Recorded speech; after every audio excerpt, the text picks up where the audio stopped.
سورہ یونس کے اندر اللہ رب العزت نے انہی اپنی قدرتوں کو دوبارہ سے ذکر فرمایا.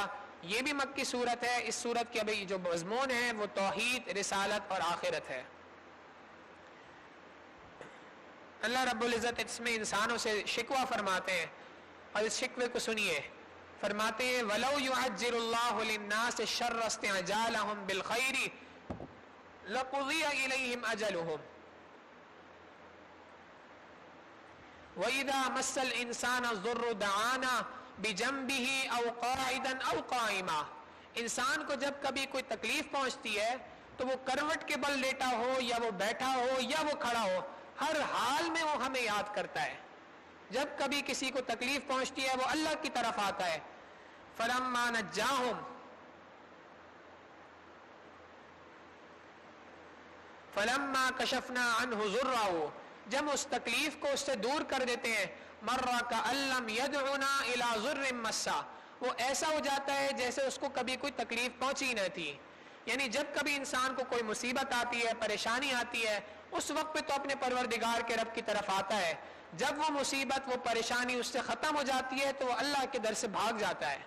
اللہ تعالیٰ فرماتے ہیں کہ اے انسان، یہ تم نے کس قسم کا رویہ اختیار کر کے رکھا ہے؟ جب کبھی تمہیں کوئی تکلیف پہنچتی ہے تو میرے در پہ آتے ہو، جب میں اس تکلیف کو دور کر دیتا ہوں تو پھر میرے در سے بھاگ جاتے ہو. یہ تو انصاف کی بات نہیں ہے بلکہ یہ تو ناشکری کی بات ہے.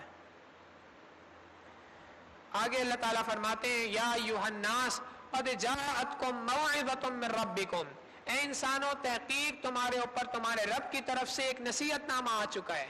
یعنی میں نے جتنا تمہیں سمجھانا تھا، جتنے دلائل دینے تھے، وہ سارے دلائل تمہارے پاس آ چکے ہیں. یہ نصیحت نامہ تمہارے پاس آ چکا ہے. یہ نصیحت نامہ جاءتکم موعظۃ من ربکم وشفاء لما فی الصدور، سینوں کے لیے شفا ہے، انسانوں کی بیماریوں کے لیے یہ شفا ہے. انسان کی جسمانی بیماریوں اس کے لیے بھی یہ شفا ہے، انسان کی روحانی بیماریوں اس کے لیے بھی یہ قرآن کریم شفا ہے. جسمانی بیماریاں انسان کو ہوتی ہیں، کوئی صورت انسان پڑھ لیتا ہے، قرآن کریم کی آیات شفا پڑھ لیتا ہے، اللہ رب العزت اس کو شفا نصیب فرماتے ہیں. اور جو روحانی بیماریاں ہیں ان سے بھی اللہ رب العزت انسان کو شفا نصیب فرما دیتے ہیں.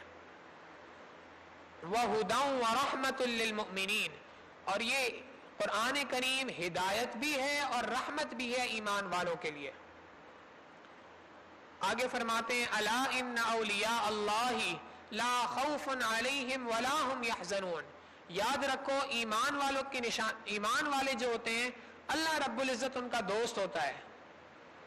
ہونا تو یہ چاہیے تھا، آداب شاہانہ کا تقاضا تو یہ تھا. اللہ رب العزت فرماتے کہ ایمان والے اللہ کے دوست ہیں، مگر اللہ رب العزت کو اپنے بندوں کے ساتھ کتنی محبت ہے اس بات کا اظہار فرمانا تھا.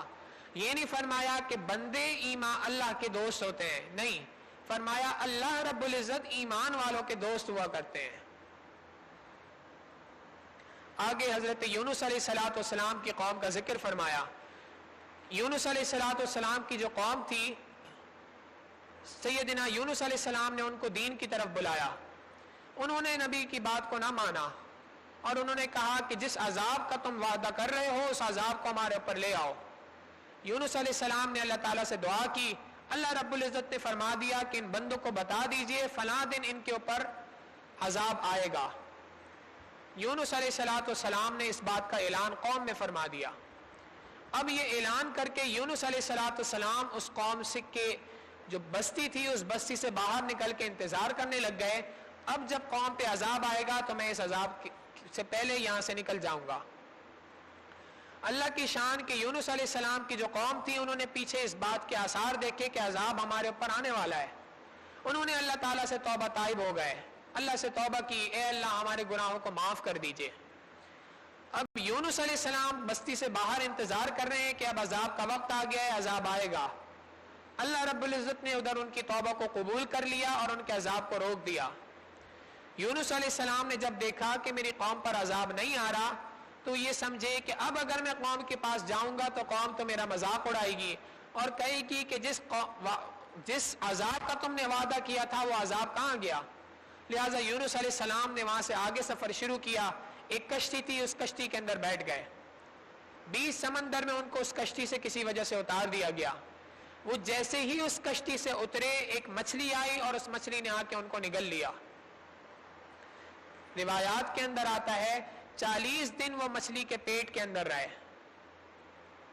اب یہ اللہ رب العزت کی طرف سے ان پہ آزمائش تھی کہ اے میرے پیارے یونس علیہ السلام، ہم نے تو آپ کو حکم نہیں دیا تھا کہ آپ بستی کو چھوڑ کے باہر نکل جائیں. وہاں معاملہ کیا تھا یہ تو ہم جانتے ہیں. ہم نے تو آپ کو حکم نہیں دیا تھا، آپ اپنی مرضی سے اس بستی سے کیسے نکلے؟ آپ کی سزا یہ ہے کہ اب آپ مچھلی کے پیٹ میں رہیں گے. سیدنا یونس علیہ السلام کو اپنی غلطی کا احساس ہوا. انہوں نے مچھلی کے پیٹ کے اندر اللہ کا ذکر شروع کیا. لا الہ الا انت سبحانک انی کنت من الظالمین. اے اللہ، آپ کے سوا کوئی معبود نہیں ہے، آپ کی ذات پاک ہے، اور بے شک میں ہی سب سے بڑا ظالم ہوں. میں نے یہ ظلم اپنی جان کے اوپر کیا ہے. جب یہ بات کہی، اللہ رب العزت قرآن کریم میں فرماتے ہیں اللہ رب العزت نے ان کو مچھلی کے پیٹ سے نکال دیا اور ان کو اپنی قوم کے پاس لوٹا دیا. اللہ رب العزت قرآن کریم میں ارشاد فرماتے ہیں فلولا انہ کان من المسبحین. اگر یونس علیہ السلام مچھلی کے پیٹ کے اندر ہمارا ذکر نہ کرتے للبث فی بطنہ الی یوم یبعثون، وہ اس مچھلی کے پیٹ میں قیامت کے دن تک رہتے. مفسرین نے یہاں پر ایک بات لکھی ہے کہ یونس علیہ السلام مچھلی کے پیٹ کے اندر تھے تو انہوں نے اس آیت کریمہ کا ورد کیا، لا الہ الا انت سبحانک انی کنت من الظالمین. اللہ رب العزت نے ان کو مچھلی کے پیٹ سے نجات عطا فرما دی. تو کیا کوئی بندہ اگر دنیا کے اندر اس آیت کریمہ کا ورد کرے گا، اللہ رب العزت اس کو دنیا کے مسائل کے پیٹ سے حل نہیں فرمائیں گے؟ اس کے دنیا کے مسائل کے پیٹ سے اس کو نجات عطا فرما دیں گے. جس کسی شخص کا جو مسئلہ ہو اللہ رب العزت کے سامنے گڑ گڑائے، اس آیت کریمہ کو ورد کرے، اللہ رب العزت اس کو ان پریشانیوں سے نجات عطا فرما دیں گے.